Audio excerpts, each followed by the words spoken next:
Amados, eu gostaria de falar hoje com vocês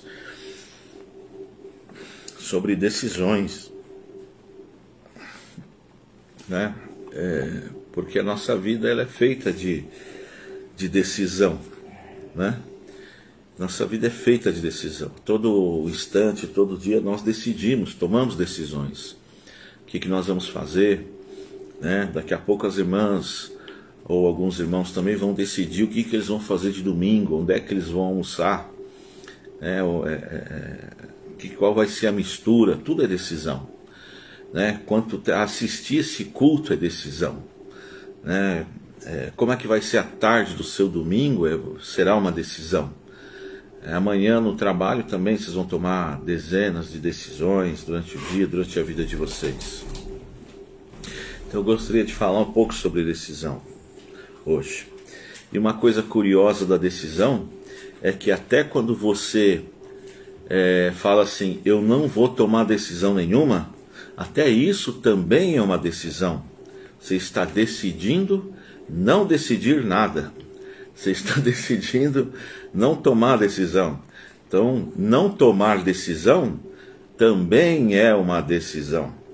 Isso é muito louco, né? Isso é uma coisa que entra estranho no nosso ouvido. Eu não vou decidir nada, eu não vou fazer nada. Fazer nada é uma decisão, né? Então, às vezes a gente se engana pensando que nós não estamos decidindo, mas nós decidimos o tempo todo. Você vai para a igreja hoje? Não vou não, entendeu? Não, mas olha, tem que tomar uma decisão na sua vida. Não. O fato de você dizer não, já é uma decisão. Você já tomou sua decisão. Sua decisão é de não seguir as coisas de Deus, não acompanhar o Evangelho de Cristo. Então tudo é decisão na vida. Todo instante tomando decisão. E buscando no dicionário o que significa a palavra decisão, liga essa luz aqui para mim, se alguém puder, por favor, isso aqui, porque está um pouco escuro o meu papel aqui. Obrigado, filha. Está aqui comigo do meu lado, a pastora Paula e a minha filha Júlia, estão aqui assistindo o culto com a gente. Júlia está com o pipoco no colo e os outros estão para fora, porque os outros são muito bagunceiros. Tem jeito. Então, buscando no dicionário o que significa decisão, olha que interessante o que o dicionário fala a respeito de decisão. Habilidade para chegar a uma conclusão. Habilidade para chegar a uma conclusão ou resolver algum problema. Coragem, firmeza. Decisão é coragem, decisão é firmeza, decisão é habilidade para chegar a uma conclusão, para resolver um problema, uma questão, né? Então eu marquei aqui algumas decisões que as pessoas que se propõem a andar com Jesus, elas costumam tomar, né? Então vamos refletir um pouquinho. Primeira decisão que a pessoa toma quando começa a andar com Jesus, a primeira decisão é quando se encontra com Jesus, que a pessoa decide andar com Jesus. Quando a pessoa decide andar com Jesus, então ela ouve o Evangelho, né? Ela ouviu o Evangelho, ela conseguiu perceber que aquele discurso do Evangelho, que aquela prática é uma prática que vem de Deus, ela conseguiu perceber que Deus está ali naquela situação de pregação do Evangelho, né? De alguma forma o Espírito Santo se revelou para ela, fica claro para ela que naquela comunidade que se professa a palavra de Deus ali tem Deus naquela situação, então ela decide andar com aquele povo. Fala, vou ficar junto com esse povo aqui, porque Deus está aqui no meio desse povo, né? Então a primeira decisão é quando ela decide, ela resolve andar com os discípulos de Jesus, porque ela percebeu que Deus está ali, e tal, e ela resolve andar, apesar de todos os vieses que acontecem, todas as situações difíceis, né, que acontecem na igreja, ela resolve andar. Então a primeira decisão é essa, e eu marquei aqui Lucas 5, 4, 6, que é o momento em que acontece isso, quando a pessoa percebe que o encontro dela com o Evangelho não é um encontro simplesmente com um discurso, mas é um encontro com Deus, né? Então de repente ela, Deus está aqui nesse discurso, hein? Deus está aqui nessas palavras, eu vou andar com esse povo dessas palavras aí. Isso aconteceu com Pedro também. Lucas 5, do versículo 4 ao 6, diz assim: e quando acabou de falar, Jesus, ele chegou perto do Mar da Galileia, chegou no Mar da Galileia, uma multidão estava se formando ali, ele entrou num dos barcos de Pedro, pediu para Pedro afastar um pouquinho o barco, e Jesus começa a pregar, ele senta no barquinho de Pedro e começa a pregar de dentro do barco para a multidão. E aí entra aqui então Lucas 5, do 4 ao 6, e quando Jesus acabou de falar, ele disse para Simão Pedro: faze-te ao alto mar, e lançai as vossas redes para pescar. E respondendo Simão disse: mestre, havendo trabalhado a noite toda, nada apanhamos, mas sobre a tua palavra lançarei a rede. E fazendo assim, colheram uma grande quantidade de peixe, e rompia-se-lhes a rede. Note que Pedro ouviu o evangelho, ouviu Jesus, mandando Jesus lançar a rede. Pedro lança a rede, puxa, vem um monte de peixe. Lucas 5, do 8 ao 11. Vendo isto, pois, Simão Pedro prostrou-se aos pés de Jesus, dizendo: Senhor, retira-te de mim, porque sou pecador. Pois à vista da pesca que fizeram, a admiração se apoderou dele e de todos os seus companheiros, bem como de Tiago e João, filhos de Zebedeu, que eram seus sócios. E disse Jesus a Simão: não temas, doravante serás pescador de homem. E arrastando eles os barcos para a praia, deixaram tudo e o seguiram. Nessa passagem, então, acontece justamente isso. Primeira decisão da pessoa quando chega até Jesus é que ela percebe que ela está lidando com Deus, então ela decide andar com Jesus. E eu creio que essa situação é a situação de muitos de vocês aí, decidiram andar com Jesus, e glória a Deus por isso. Mas a vida do cristão também é feita de decisões, e decidir andar por Jesus, decidir andar com Jesus não traz todas as respostas ainda, porque quando você começa a andar com Jesus, você tem que tomar uma segunda decisão depois, e a segunda decisão é a que eu vou falar agora.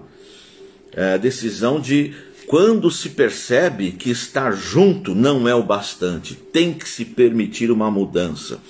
Então você começa a andar com Jesus, daqui a pouco você percebe que simplesmente estar acompanhando a multidão não vai resolver as questões da sua vida.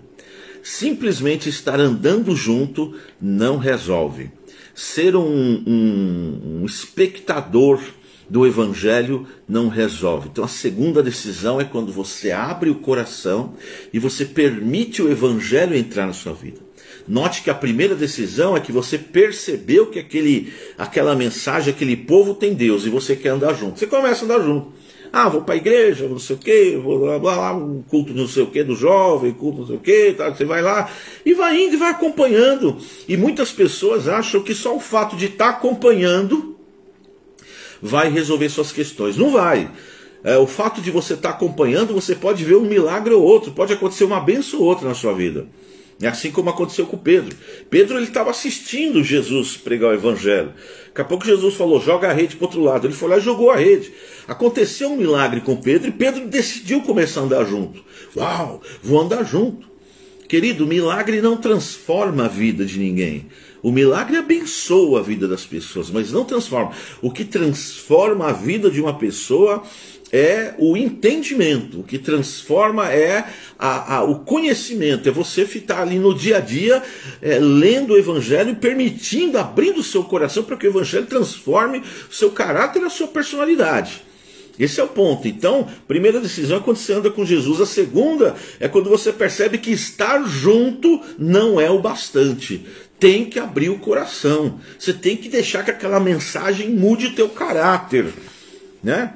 Então, Mateus 4,17 diz assim: daí por diante Jesus começou a pregar e a dizer: arrependei-vos, porque é chegado o reino dos céus. Note que se você é uma daquelas pessoas que segue a Jesus, começou a seguir a Jesus, agora a decisão que você tem que tomar é de arrependimento. Você tem que tomar uma decisão de falar: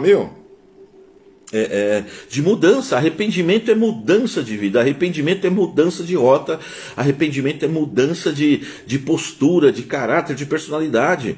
Note que quantas pessoas você não conhece que se diz assim, eu sou cristão, mas vai no boteco beber pinga, eu sou cristão, mas fuma feito um doido, faz coisa, adultera, eu sou cristão. São pessoas que andam de alguma forma com Deus do seu jeito. Nós não somos chamados para andar com Deus do nosso jeito, nós somos chamados para andar com Deus do jeito que Ele ensinou que tem que se andar com Ele, né? Não é do nosso jeito. Então, a gente não pode, se a primeira decisão é reconhecer que Deus está no Evangelho, que a revelação de Deus está ali, a segunda decisão é se permitir, abrir o coração e se permitir ser mudado por Ele, né? Então Jesus ele fala para se arrepender, para mudar a postura, para mudar a personalidade, para abrir o coração para você ter o caráter transformado pelo Espírito Santo, né? Então essa transformação, ela vai te transformar num cidadão de outro reino.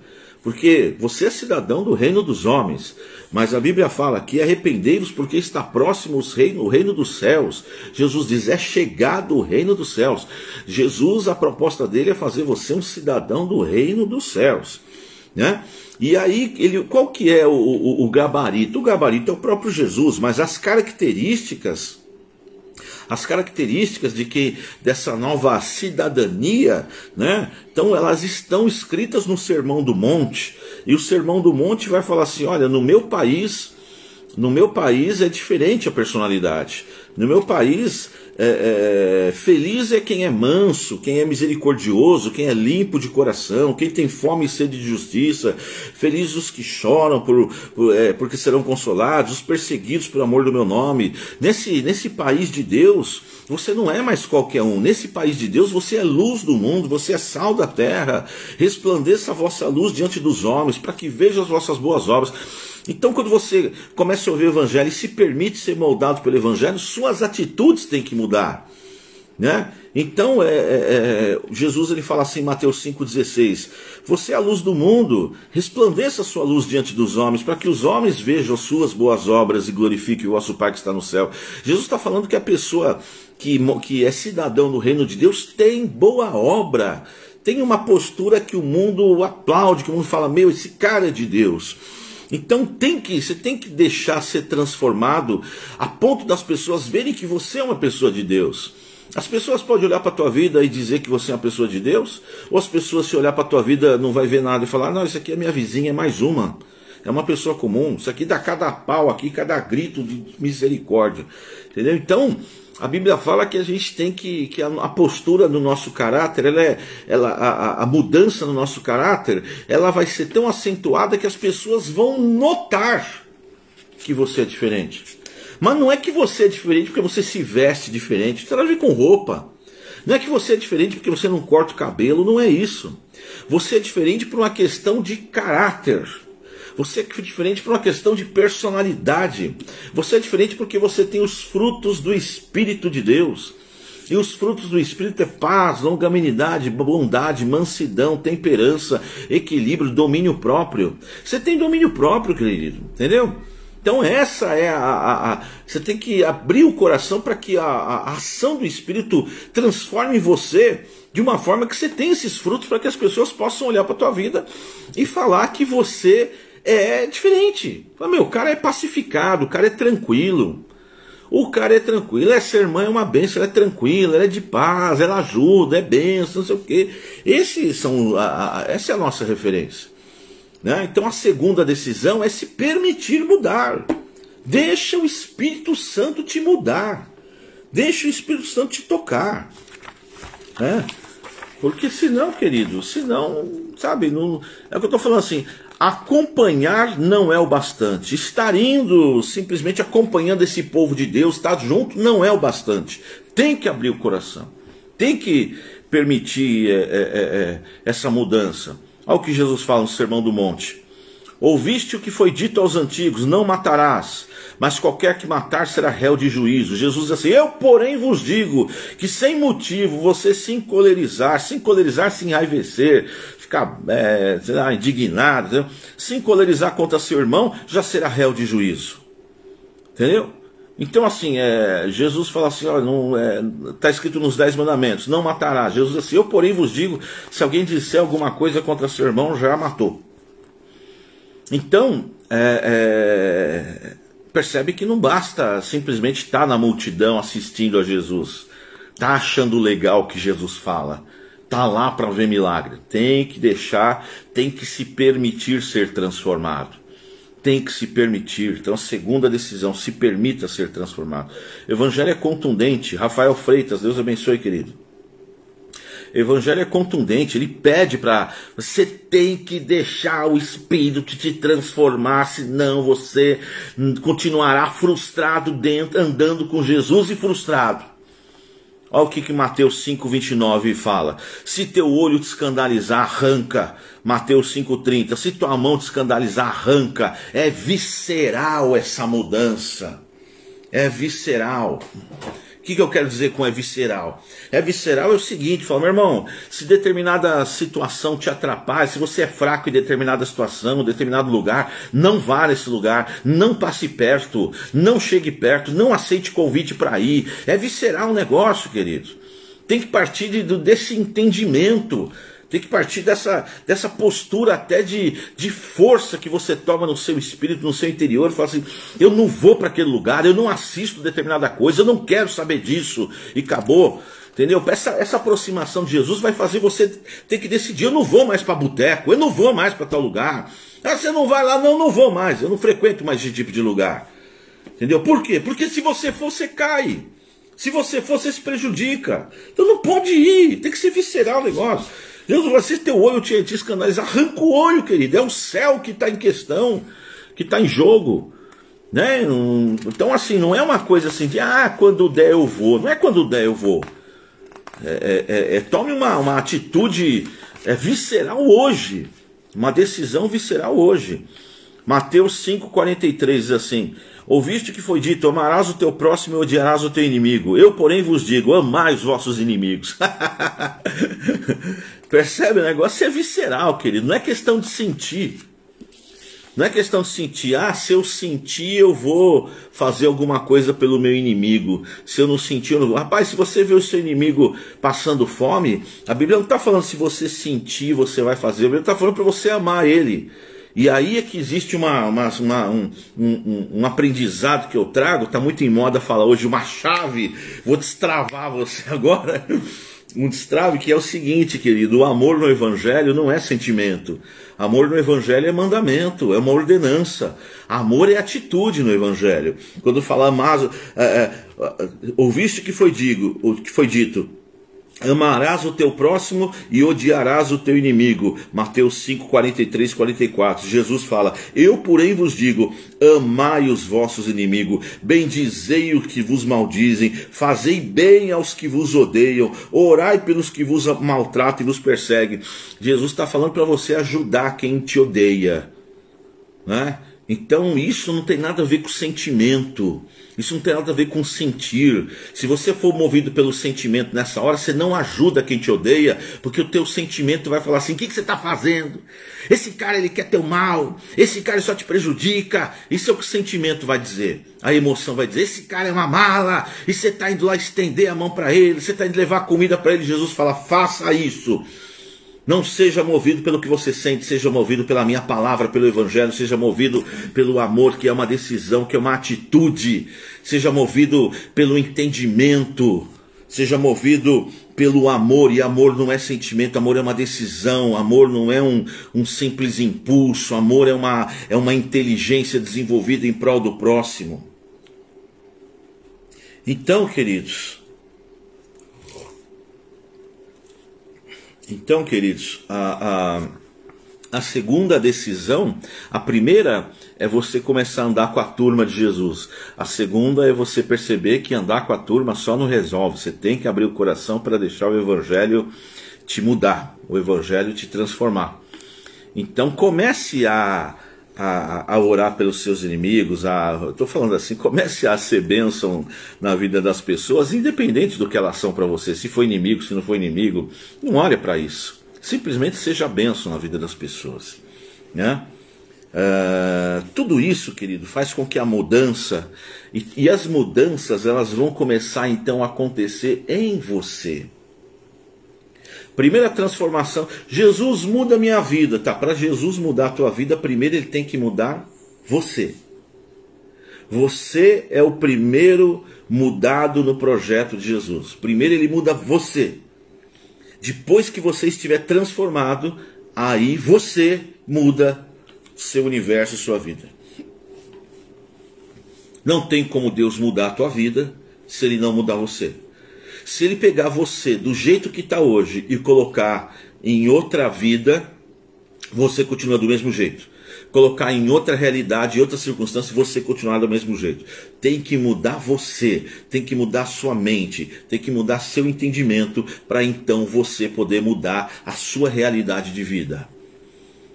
Eu quero um outro trabalho, esse trabalho é um subemprego, não serve para nada. Tá, então você tem que mudar você. Não é o trabalho, é você. Você mudando, Deus se abrindo o seu coração para Deus mudar você, você consegue o trabalho que você quiser. É você que tem que mudar. Né? Deus é poderoso para abrir porta.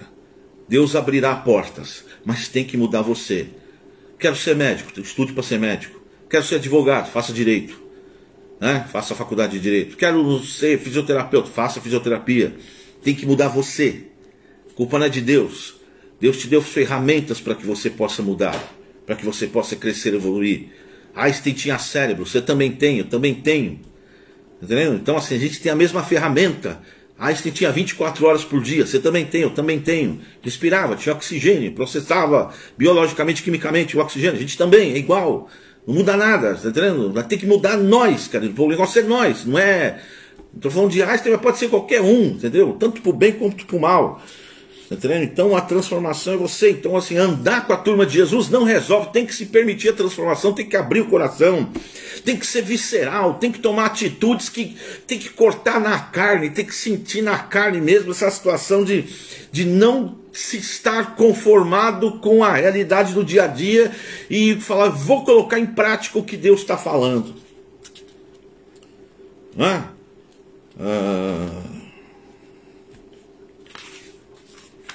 Então, queridos, mas mesmo assim,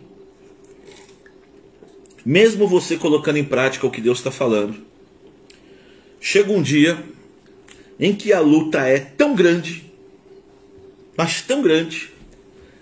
Você já decidiu andar com a turma de Jesus? Você já decidiu colocar tudo em prática e viver o evangelho no seu dia a dia? E você então é uma pessoa empenhada em buscar essa aproximação com Jesus e esse caráter de Cristo. Mas mesmo assim tem dia que a luta é tão grande que parece que toda a caminhada está sendo em vão. Não é isso? Parece que tudo que o pastor falou, tudo que a gente fala é uma grande bobagem.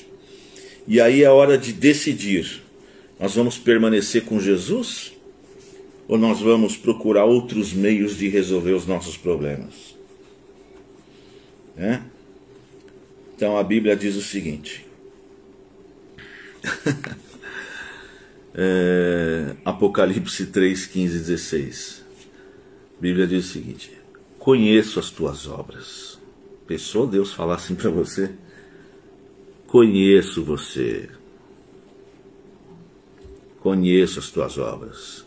Que nem és frio, nem quente. Quem deras foras frio ou quente, assim porque és morno, vomitar-te-ei da minha boca. Queridos, aqui Jesus está colocando uma questão visceral de novo. Estou usando muito essa palavra hoje, mas é isso mesmo, uma questão visceral. Que essa entrega da segunda decisão que eu estou falando, ela não pode ser uma entrega mediana, ela não pode ser uma entrega xoxa, frouxa, morna, ela tem que ser uma entrega total. Porque ser morno também é uma decisão. Ser morno também é uma decisão. Você decide então, vou viver, vou colocar em prática, vou abrir o coração, mas você não abre tudo, abre metade. E você abre e vai fazendo conforme lhe convém ali e tal. E isso também é uma decisão. Ser um cristão meia boca, ter uma experiência meia boca com Deus, é uma decisão. Você sabe que você pode decidir de mergulhar, de, sabe, ter uma experiência forte, intensa e visceral com Deus. Você pode ter uma experiência fraca, entendeu? Uma experiência né? Então, o morno, a pessoa que é morna, ela não ficou claro ainda a relação dela com Deus. Não ficou claro. Para o morno ele acha que ele fazendo alguma vontade de Deus e sendo uma pessoa ali legalzinha, Deus vai servir a ela, né? Deus vai servir a ela. Estou servindo a Deus para Deus, né, vir aqui e resolver minhas questões e tal, né? E isso vai na contramão do Evangelho, porque a gente não começa a andar com Deus e abre o coração para o Evangelho nos transformar para Deus nos servir. Deus não vai servir a gente. Deus não se submete ao homem, é a gente que se submete a Deus. O morno, ele tem esse equívoco, o morno tem essa expectativa. O morno se frustra, porque ele cria uma expectativa de benefício próprio, de benefício, sei lá. E é frustrante isso, porque, cara, Deus não vai servir você, cara, entendeu? Deus não vai te servir. Essa é a realidade. Deus não vai te servir. A proposta de Deus é uma experiência total. É sim, sim, não, não. A proposta de Deus é uma experiência de total submissão à vontade dele. E ele que vai levar. E ele que vai tomar conta. E uma vez que você está totalmente mergulhado, querido, Ezequiel 37, se não me engano, o Rio da Graça, o 47. Querido, é o rio da graça que vai te levando para onde for. E não interessa quem vai estar do lado, quem não vai estar do lado, quem vai viver, quem não vai viver, quem não sei o quê, qual é o emprego que vai dar certo, qual que não vai dar certo. Você é movido pelo Espírito, deixa o Espírito levar. E se der certo o emprego, fique. E se não der certo o emprego, que vá em nome de Jesus e que venha outro. Porque somos movidos pelo Espírito de Deus, querido. A gente não é movido pela nossa capacidade intelectual, pela nossa... A gente é movido por Deus. Né? Mas o morno, ele acha que a gente tem poder de manipular o poder de Deus. A gente não manipula o poder de Deus, a gente se submete ao poder de Deus. Tem gente que acha que, sei lá, né, que a gente ora e aí então chove, sei lá. E aí então, sei lá, né, acontece qualquer coisa. Querido, eu oro para Deus fazer a vontade dele. E para que eu entenda a vontade dele, para que eu me submeta à vontade dele. Eu já orei por pessoas que foram curadas, já orei por pessoas que não foram curadas e até morreram. Os irmãos estão entendendo isso? Por quê? Porque eu não manipulo o poder de Deus, eu me submeto ao poder de Deus. Deus tem que curar aqui. Não, Deus não tem que curar. Deus tem que fazer a vontade dele. Deus tem que fazer a vontade dele. Se Deus quiser curar, eu vou estar servindo a ele. Se ele não curar, eu vou estar servindo do mesmo jeito. Porque não é minha vontade. Eu não tenho um Deus que me serve. Eu tenho um Deus que eu sirvo a ele. Minha postura com Deus é de submissão. Não é uma postura de manipular poder. Eu manipulo o poder. Se eu invocar o poder... Não, querido. Eu oro a Deus para que Ele me molde a cada dia mais, para que eu entenda a vontade dEle, para que eu entenda o poder. A palavra poder, querido, quer dizer autoridade. Deus nos dá autoridade, sim. Sabe para quê? A Bíblia diz autoridade sobre demônios, sobre doenças também. Tem determinadas doenças que têm origem maligna, e se você orar, a doença vai embora porque tem origem maligna. Demônio. Mas tem doença que não. Tem doença que não tem origem maligna. Né? Não tem origem de demônio, isso que eu quero dizer. Tem origem, sei lá, de biológica mesmo, né? Química, biológica do próprio corpo que fez o negócio. Né? Então não dá para a gente manipular poderes. A gente não manipula. Sabe quem manipula poder? Bruxo manipula poder. Bruxo manipula. Você vai na bruxaria para ela amarrar uma pessoa, para ela desamarrar, para ela trazer o amor. Manipula poder, manipula consciências. A gente não manipula consciências, muito pelo contrário, o Evangelho liberta a tua consciência. O Espírito de Deus não te torna uma pessoa possessa, o Espírito de Deus te torna uma pessoa lúcida. Né? Aí o Espírito veio, eu não aguentei. Se você não aguentou, não era o Espírito de Deus, porque a Bíblia diz que o Espírito de Deus é sujeito ao profeta. Paulo diz que tem controle. Né? Então, a decisão não é para ser morno, não. A decisão é para ser quente, meu. Decisão é para... Deuteronômio 30:15. Vê hoje, Deuteronômio 30:15. Vês aqui, hoje te tenho proposto a vida e o bem, e a morte e o mal. Porquanto te ordeno que ame ao Senhor teu Deus e ande nos seus caminhos e que guarde os seus mandamentos. Você vê, Deus é Deus, ele quer decisão. Hoje eu coloco diante de você o bem, a vida, a morte e o mal. Qual que você vai querer? Deuteronômio 11:26. Eis que hoje ponho diante de você a bênção e a maldição. Percebe? Deus ele coloca duas situações. Tem bênção e tem a maldição. Tem a vida e tem a morte. O que você vai escolher? O que você vai escolher? Decisão. Nossa vida é feita de decisão. Né? E Jesus ele pega pesado. João 6:66. Desde então, muitos dos seus discípulos tornaram para trás e já não andavam com ele. Olha o que está falando aqui, que o apóstolo João está falando, que os discípulos de Jesus abandonaram ele. Desde então, muitos dos seus discípulos tornaram para trás, saíram fora, não dá para andar com Jesus, vamos embora. E foram embora. Desde João 6,66. Desde então, muitos de seus discípulos tornaram para trás e já não andavam com ele. Então disse Jesus aos 12: quereis vós retirar-vos também? Os discípulos viram a mensagem de Jesus, começaram a ir embora, e Jesus perguntou para os 12 que acompanhavam, que eram os mais íntimos, ele falou assim: e vocês vão embora também? Vocês querem ir embora? Pode ir. Respondeu Simão Pedro: para quem iremos nós? Tu tens a palavra de vida eterna. Então, é decisão. Para onde você quer ir? Você vê, a gente está pregando o evangelho, está falando. Tem gente que agora está decidindo por usar drogas. Cristão, tem crentes e cristãos que nesse momento estão decidindo por fazer o que é o errado. Decisão. Pessoas tomam esse tipo de decisão. Abacuque 3:17-18.